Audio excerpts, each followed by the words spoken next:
better give me my hug. I didn't get into the conversation. Y'all had a good one. We don't know, we've never known them from any congregation. We've only been to one time.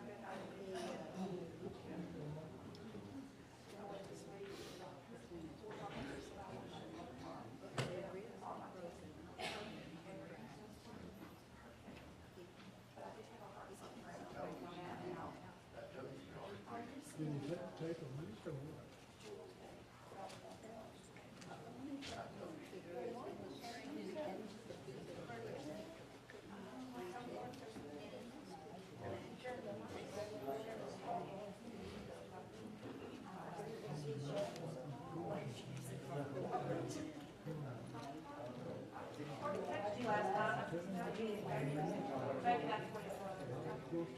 Two, 3 times.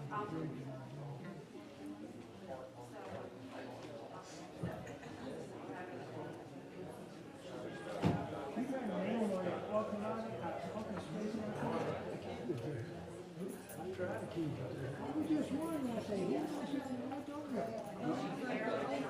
Somebody in my street.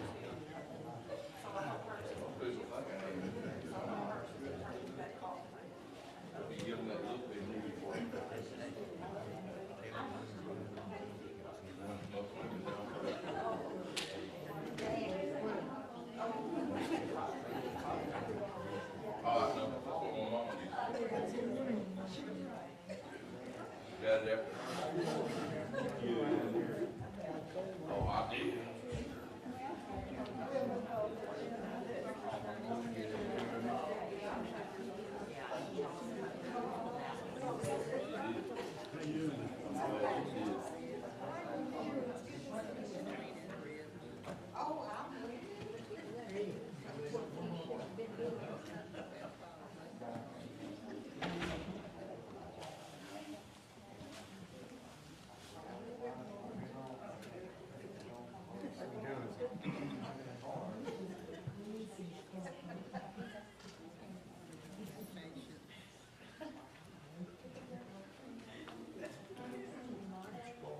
It's time for us to start. Good morning. Rose going to lead us in prayer. Father in heaven, we're indeed thankful for this Lord's Day and for this opportunity that we have to assemble here as your children to study from your holy word, to serve thee in other ways, teaching and preaching the gospel, and to be mindful of the sick of our number that's not with us this morning. We pray that their difficulties will be healed soon, that they'll be able to be back with us. Father, we're thankful for the freedom of worship that we have in this country at this time, and we pray, Father, that we won't take it for granted, but that we make use of it. Father, we're thankful for the many blessings that you bestow upon us as your children. We ask you to help us to be mindful to always give thee thanks for these. We ask thee to continue to bless us as you see our needs. And Father, help us to ever realize that we need thee every day, every hour of the day. We do pray for those that's in the snowstorms in the eastern states. We pray your help for those that have the privilege to call upon thee for help. And help as children of thine, help us to be mindful of each other's needs. Father, go with us through the further exercise of this service. Be with Brother Owen as he stands before us to teach from your holy scriptures. Help us to be attentive and always ready to absorb what is taught from your word as we find it to be true. Be with us and guide us with your Holy Spirit. Help us to do your will. Forgive us of our sins. In Jesus' name we pray.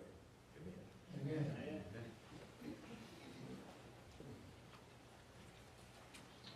Our story ended last week with Jesus going into Jerusalem and cleansing the temple.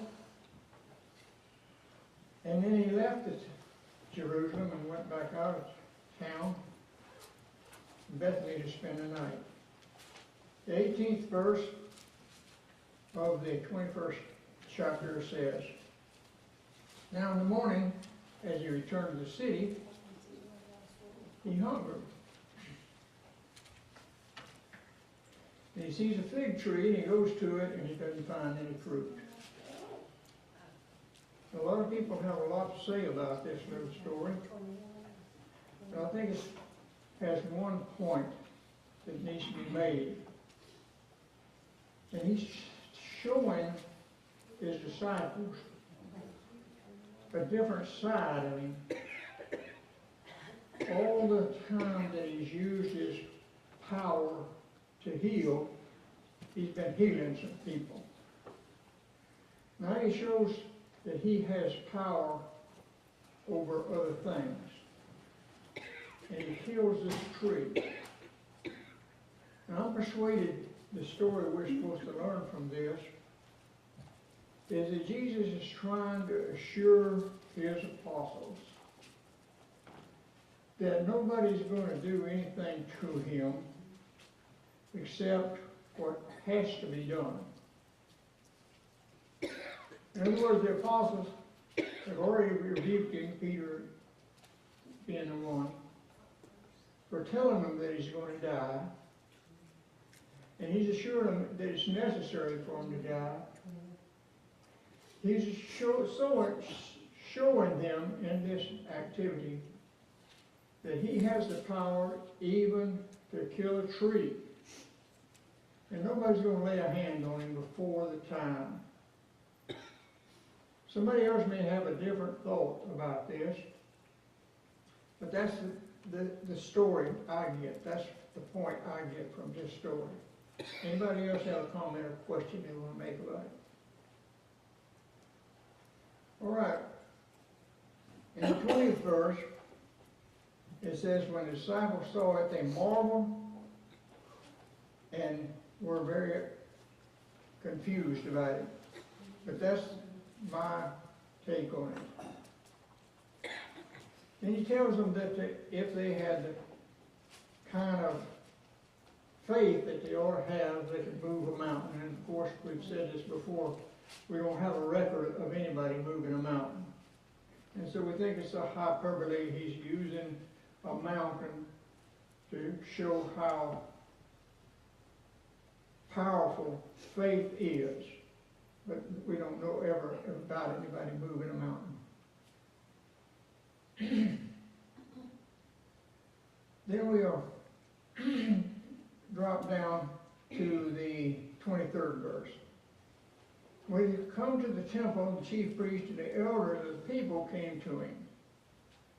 Now he's been in the temple before and he had a confrontation with these people, but now he's coming back into the temple, and as soon as they see him, they go to him, and they're going to be on the offensive now. And they're asking him, by what authority do you teach? We know what our authority is. We have the authority, they're saying, from God, because we are God's representatives. The chief priest and the elders. And they ask him about what authority, and he answers back. Not their question, but he puts to them a question. And the question is about John the Baptist. Was John the Baptist teaching from man or from heaven? And this we use frequently to show that there's just two authorities in religion. The authority of man and the authority of God. And they refuse to answer because they reason within themselves. If we say from heaven, he'll say then, what didn't you believe in then? Why didn't you believe him and do what he said you ought to do? And they say, we can't do that. Because he'll ask, why didn't you believe him? And then they say, we can't say from man because we're afraid of the people. And so they come up with this, we don't know. we can't tell you. And Jesus said, no, I won't answer your question either. And so they're having now come to the stage where they're in a real conflict between the two. Jesus and the leaders of the Jews. And if you will, go down now to the 28th verse. In the 28th verse, Jesus starts another story. And actually, this is one of three. There are 1, 2, 3, right after the other. These are, although the first one doesn't say so, parables. Well, and they're all just alike, really. They all have different settings. One has a setting of a father. The next one has a setting of a landowner. And the third one has a setting of a king. And they're all alike in this respect. They all have something they want done. They want something to happen. And they let it be known what they want to happen. The father wants the sons to go work for him. The landowner wants to receive a crop of produce from the land that he owns. And the king wants to have a wedding feast for his son. They all want something done. And there are two kinds of people involved. They're the people that want things to do what needs to be done, and the people that refuse to do what needs to be done. And he's making the point that when people do the things God wants done, it's the same as this story. They're doing what God wants done. When people rebel against God and won't do the things that God wants done, then they're like the people in the story that refuse to do the things that God wants done. Well, look at the 43rd verse. It's the conclusion. Therefore say I unto you, the kingdom of God will be taken away from you and shall be given to a nation bringing forth fruit thereof. This landowner hadn't received any fruit. He'd sent people forward a few times, and they did ugly things to them, and he even sent his son, and they killed his son. And he's telling the Jewish people, this is exactly a picture of the relationship between you and God. And he says, therefore, a nation will bring forth fruit. He's talking about, of course, the Lord's people. He's talking about a nation. And when he does that, the Jews immediately think of the Gentiles. I don't know that he's talking about the Gentiles. I do know he's talking about the Lord's people. And then he talks about a stone. And he that falleth on this stone shall be broken to pieces, but whomsoever it shall fall on shall be scattered as dust.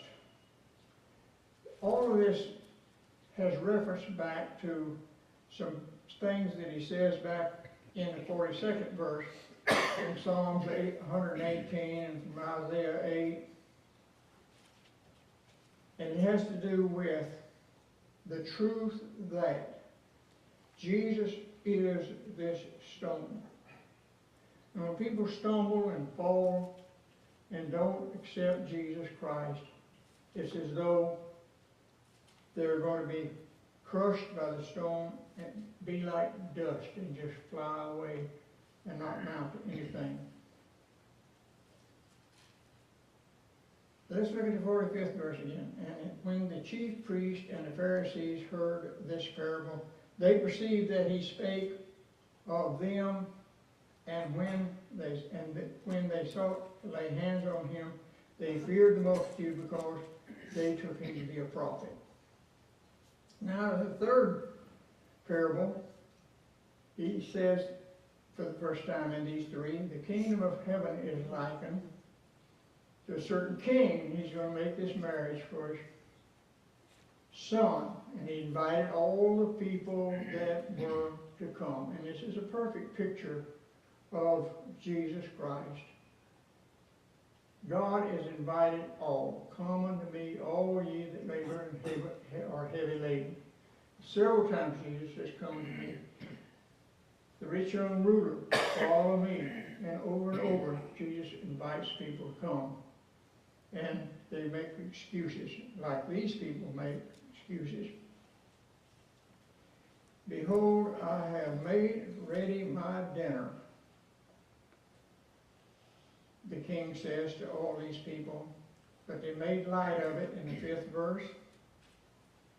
And they make excuses. It's the Jews' failure. They've been God's people all this time. God has sent now his son to them.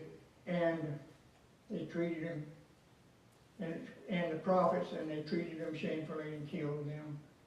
And the king was wroth and sent his army to destroy the murderers and burn the city. But the feast is ready. The wedding is ready. And so he sends people out and invites people from all over, all kind of people, any kind of people, and he has good and bad people there. And then he has a story of the man without a wedding garment. And he says to him, friend, comest thou in hither, not having a wedding garment? And he was speechless. And he gets this individual picked out, and it handles him shamefully, and cast him out where there's weeping and the gnashing of teeth. I've studied about this man quite a bit, and I don't think there's anything particular different from him than some of the other people in the other parables, other than it's teaching the same thing. He did not make preparation. Preparation was available to him, but he didn't make preparation. And he found himself in the wrong spot without the garment on he was supposed to have on. And then the 14th verse says, and many are called, but few chosen. It's the same thing we've been dealing with earlier. Many are called, but few are chosen. Who makes the choice? The individual makes the choice. The calling is from God, but the individual makes the choice. God didn't make the choice. Everybody's welcome. Everybody should come. But the choice is up to the individual, and he must make it. Anybody have any questions about these parables? Parables have become common to us now. We know that there's one center point that's trying to be made. And we're not supposed to bog down in the different things in the different parables. Try to figure out what the point is.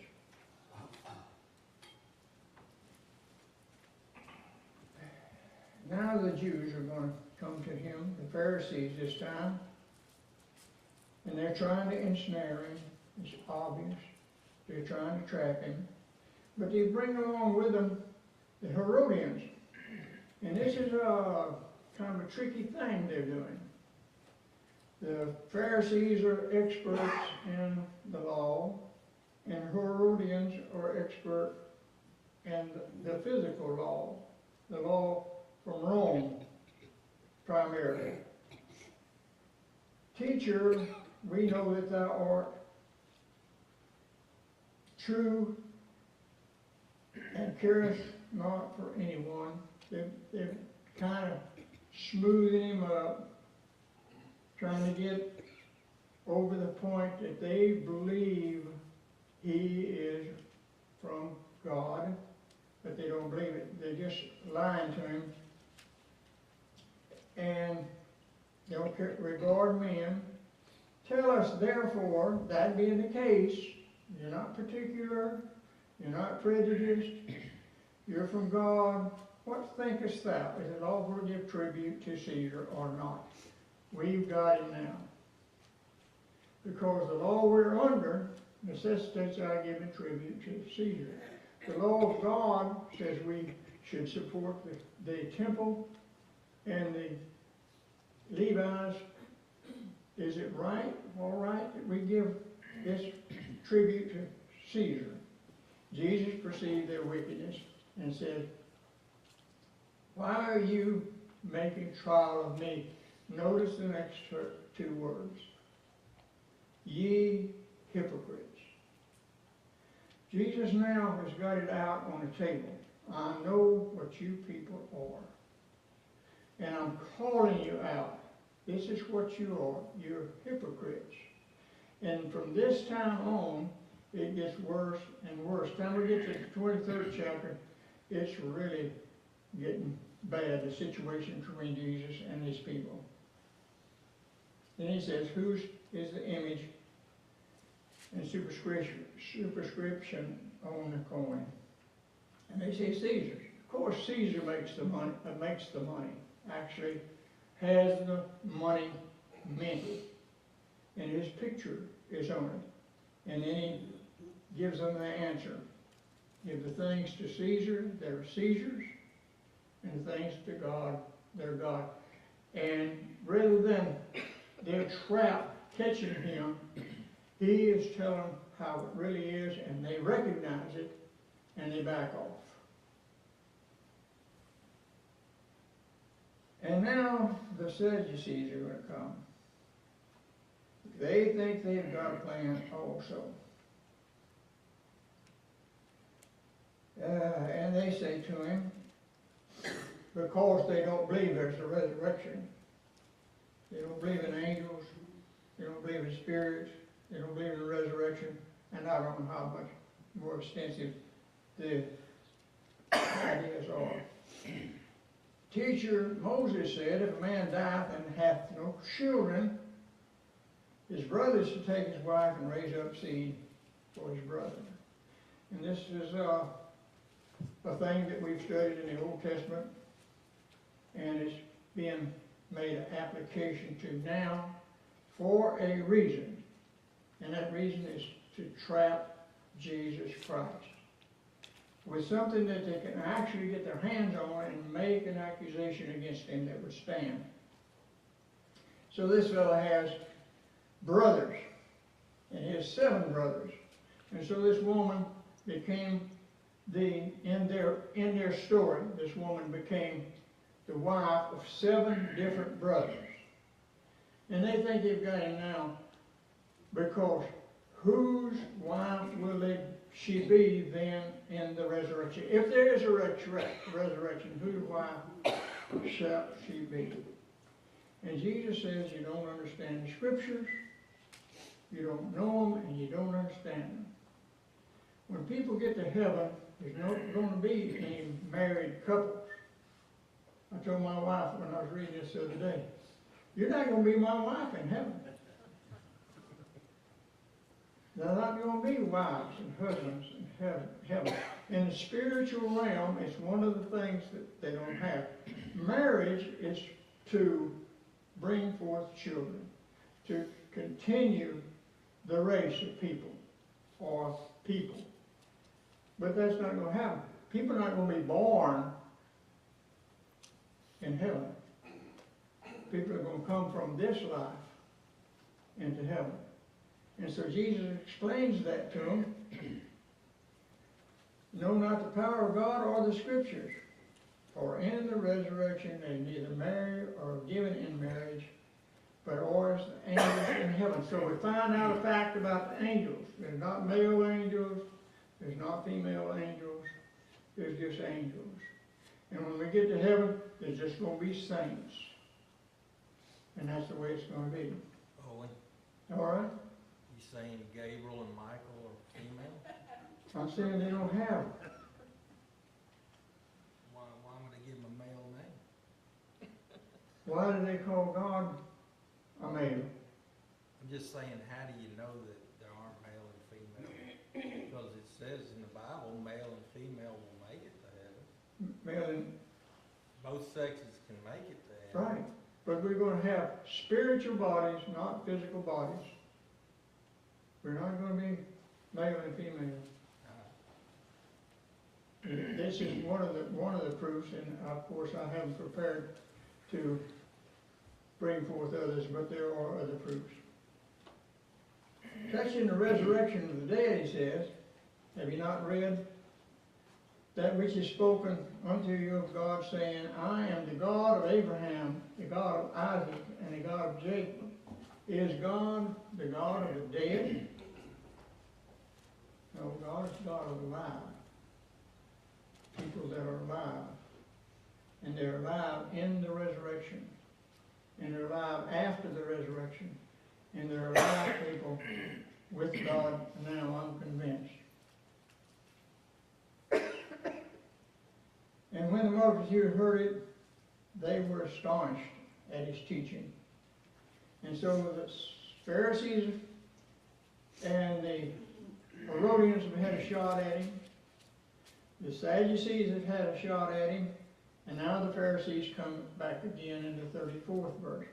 But the Pharisees, when they heard that, he had put the Sadducees to silence, gathered themselves together. Here they come again. And so the text, Matthew tells us, that the Sadducees were silenced. That this convinced them that maybe not that there wasn't a resurrection, but convinced them that they did not have the equipment to expose Jesus, and that's what they're trying to do. A lawyer among the Pharisees asked him a question, trying him, Teacher, which is the greatest commandment? Was number 1 is the greatest commandment. And he goes ahead and quotes one way it's expressed. Thou shalt love the Lord thy God with all thy heart and with all thy soul and with all thy mind. This is the greatest and the first commandment.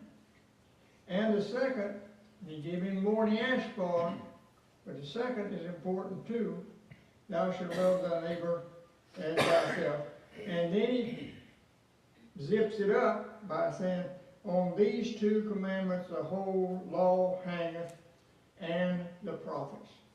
This is the most significant thing that you Jews can know. These are the most important things that you Jews can understand. And if you understood these things, you'd be a whole lot different people, and we wouldn't be where we are right now, Jesus and these Jews. Then he asked them a question, saying, What think ye of the Christ? Whose son is he? Now, they've tried to trap him. This is the 3rd time. Now he's got them, and he's asked them a question. And they said, of course, we'll answer that. Whose son is he? He's the son of David. Remember, last time we met, the children were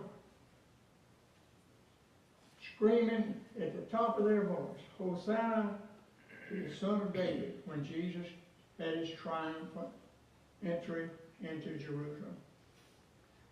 And Jesus is the Son of David.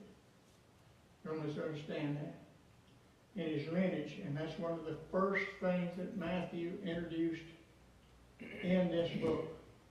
Very first thing, the lineage of Jesus Christ. He is the Son of David. And the reason is because it was prophesied and it's promised to David that his son would reign forever. And so we're not dealing with that. We're dealing with trying to show the Jews, and everybody that reads this, that the Jews did not understand the relationship of sonship. Let's look at this a little bit. And he said, then how then does David in the Spirit call him Lord, saying, this is from Psalms 110, Lord saith to my Lord, sit on my right hand. Now who sat on the right hand of God? Jesus Christ sat on the right hand of God. And so he's elevated to a position that David never occupied. David doesn't sit on the right hand of God, although David was one of God's favorite people that ever lived. David did not occupy that position. Jesus Christ occupied that position. And the Lord said to my Lord, sit thou on my right hand till I make thine enemies underneath, till I put thine enemies underneath thy feet. If David then called him Lord, how is he his son? We don't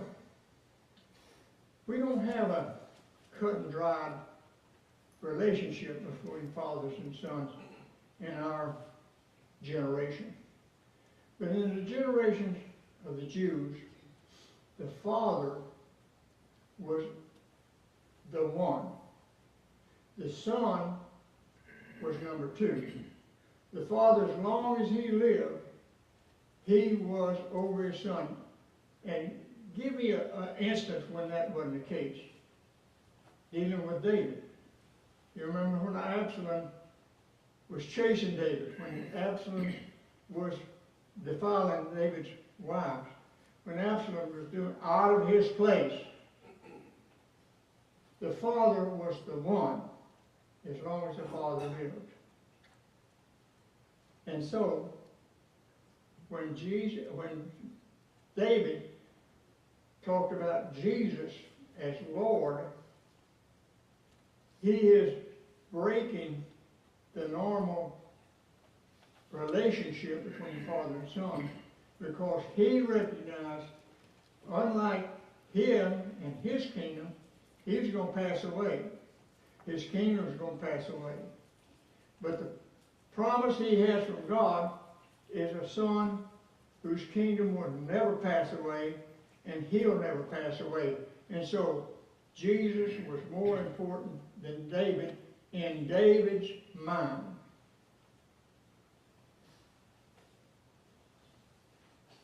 And no one was able to answer him a word, neither does any man from that day forth ask him any more questions. They've been beat up bad enough. They've had their questions answered, and every time that he answered their question, it exposed them for what they were trying to do and what they were. And Jesus spake to the multitude and to his disciples, saying, the scribes and the Pharisees sat in Moses' seat. Now, even in the Sermon on the Mount, Jesus said, whatever the people in charge tell you to do, do it. Now he's going to say that again.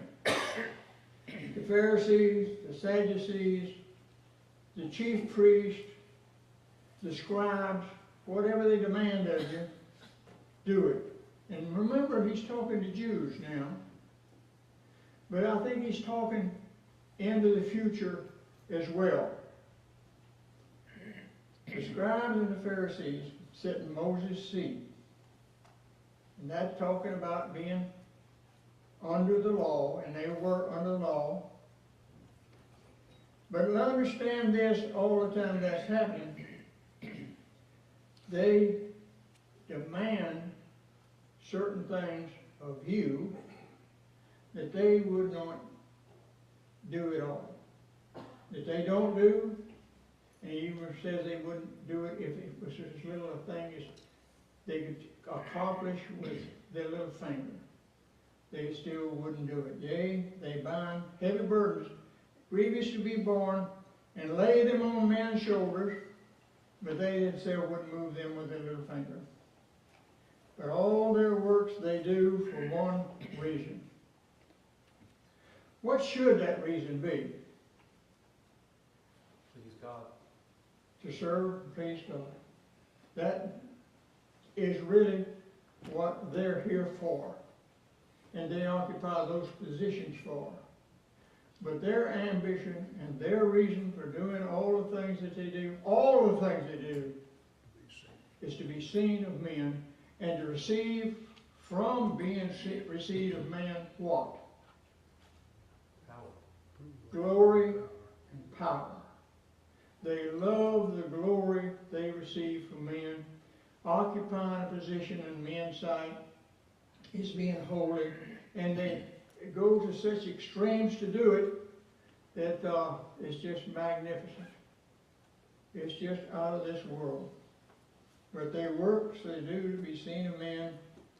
They make broad their phylacteries and enlarge the borders of their garments, and love the chief places in the feast, and the chief seats in the synagogue, and the salutations in the marketplace, and to be called rabbi. And not only just turns them on, it makes their life. That's what their life is determined to do. It reminds me, and I don't mean to deviate, but just for a second, it reminds me of the title that our politicians wear, and that is the servants of the public servants. I don't want to get into that at all. But let's go ahead. And what verse were we on? Anybody? 5 or 6. Okay, I've turned the page and read 6 and 7. But be not ye. Now, who's he talking to? We looked at that just a minute ago. He's talking to the multitude and to the disciples. He called rabbi. And this reminds me of the people that want to be called reverend, want to be part of the clergy. They want that popularity and that glory, and just like these Jews were, and they're guilty of the same situation. You have one teacher. Who is that? Christ is the teacher. Really and truly, the foundation teacher is God.